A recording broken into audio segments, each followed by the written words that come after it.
المي العادي. المودريتر من النيوترونات ايضا يساعد الكنترول رود على مود يقلل من شده التفاعل للنيوترونات الموجوده. هذه بصوره عامه المكونات العامه. كيف تعمل المحطات؟ الضغط دبل كليك. راح اراويكم فيلم ابو ال5 دقائق بلا زحمه عليكم. دقيقه اجي اساعدك.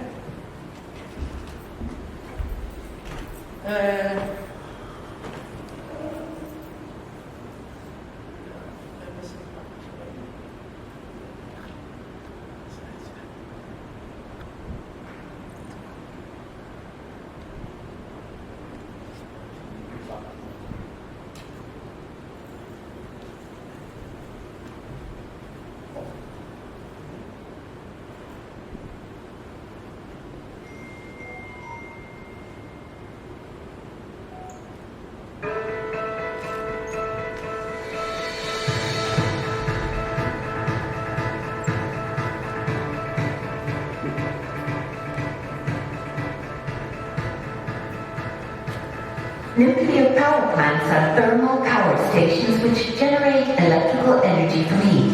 They consist of numerous buildings and facilities, the most important of which are as follows.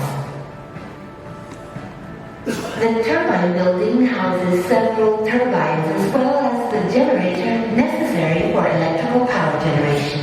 The containment building where the nuclear reactor is housed is made of meter-thick reinforced concrete. Inside this building, nuclear reactions take place where water is heated up. The cooling tower, which can be as tall as 200 meters, is where hot water is cooled.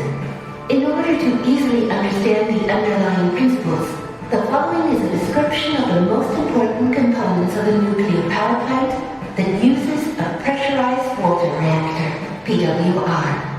In the reactor pressure vessel, the nuclear reaction and the associated release of thermal energy takes place. In a pressurized water reactor, as in this case, the reactor pressure vessel stands about 12 meters tall. The walls are about 25 centimeters thick. Inside is where the fuel assemblies can be found.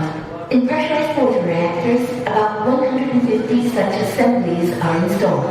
A single fuel assembly is composed of many fuel rods. A fuel rod is about 5 meters in length and has a diameter of about 23 centimeters. The actual nuclear fuel is found inside of each fuel rod. Small nuclear fuel pellets composed of enriched uranium or plutonium make nuclear fission chain reaction possible. In the fission chain reaction, thermal energy is released. Water is needed in order to absorb the thermal energy and keep the chain reaction going. Inside the vessel, the water is heated to over 570 degrees Fahrenheit. The water does not boil, however, since the pressurizer maintains the water pressure constant at around 160 bars. The heated water is eventually pumped to a heat exchanger, also called steam generator. These are typically in the form of a shell and tube heat exchanger.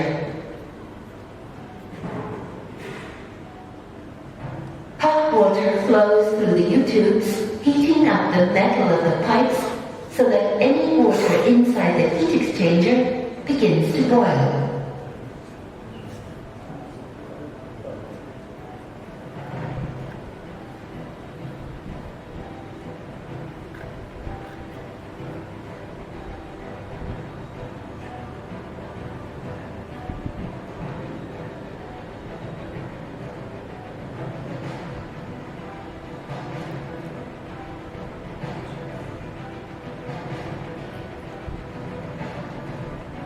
The resulting steam is eventually fed through a set of pipes to the turbine building.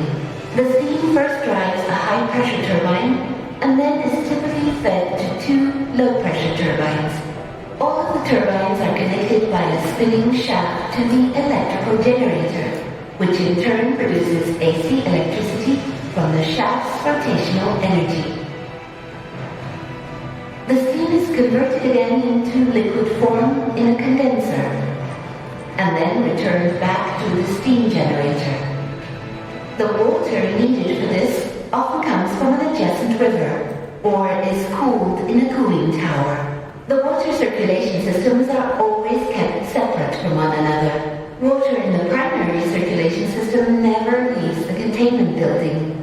This water is radioactive, since it has been in direct contact with the fuel rods. Water